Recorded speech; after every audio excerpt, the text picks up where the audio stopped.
The game of football as we know it is on a crash course with extinction.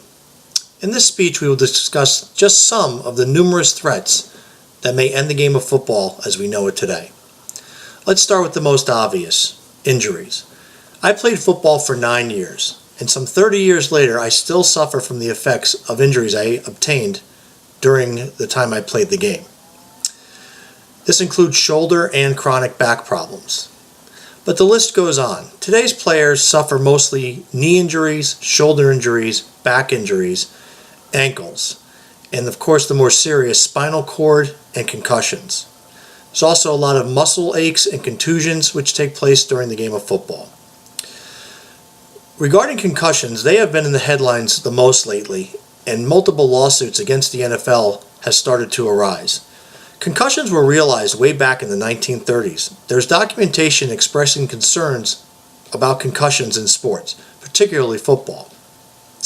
The reports say that concussions should be taken more seriously and treated more carefully. Fast forward into the 1950s, and a study appearing in the New England Journal of Medicine stated that any player suffering 3 or more concussions should leave the game of football for the rest of their life. If they do not do that, they risk lifelong chronic injuries, both mental and physical problems. Despite numerous warnings about concussion, the NFL chose to ignore studies and put no protocol in place until the mid-2000s. In 2013, the NFL consolidated over 5,000 lawsuits and decided to pay former NFL players their just due by giving out more than $765 million without admitting liability. So they paid out these claims but never admitted guilt, knowing what the effects of concussions caused. There is documentation that they did know that concussions were a major problem and major trauma to the brain and could cause lifelong problems, including depression, pain, suffering, and in many cases suicide. This is the first dagger in the game of football. Now, why do I say that? Well, yes, the NFL can afford a lawsuit because it makes billions of dollars a year. But who cannot afford the lawsuits are the underlying leagues, such as the junior league footballs, your Pop Warners, your high schools, and your colleges.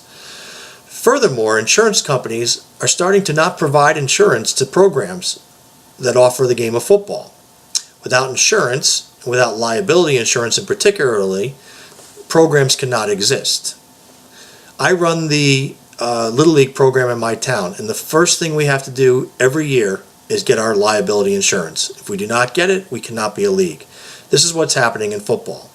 So now with insurance being taken away or not given, leagues are unable to form.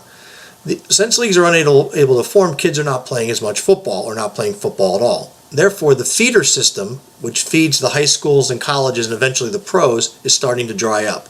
Leagues are becoming smaller or completely disappearing. With less programs available and the increased focus on injury, especially long-term injuries like concussions and broken bones, the effects, kids no longer want to play football. They also have other options: baseball, lacrosse, soccer, just to name a few. The second dagger, it started a few years ago, is children are playing more sports, and they're playing sports year-round. So they would take, instead of playing baseball in the summer, football or soccer in the fall, and basketball in the winter, they now take their favorite sport and play that sport year-round.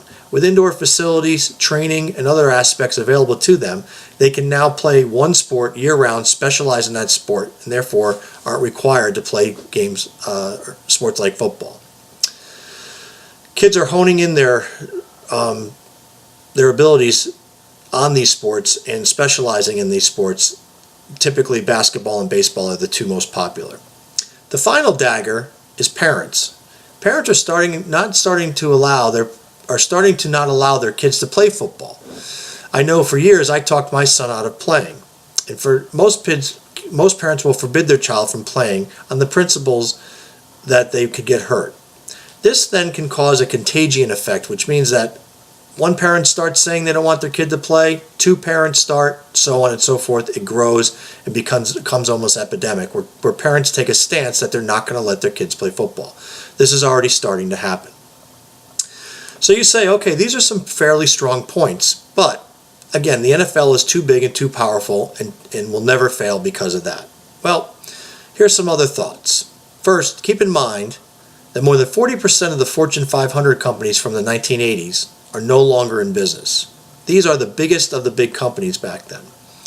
Napster, which was one of the biggest music share companies in the world, was shut down by lawsuits.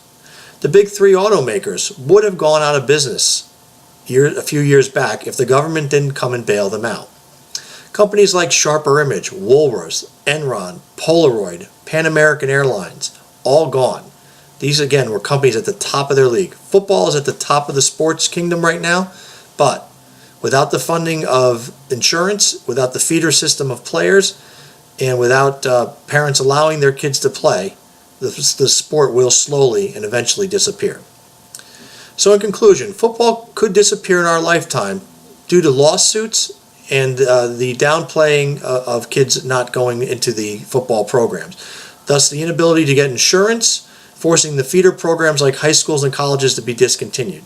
Kids are also playing other sports, and parents are stepping in, not allowing their child to sign up for football. All of this adds up to bad news for the game that I love so much.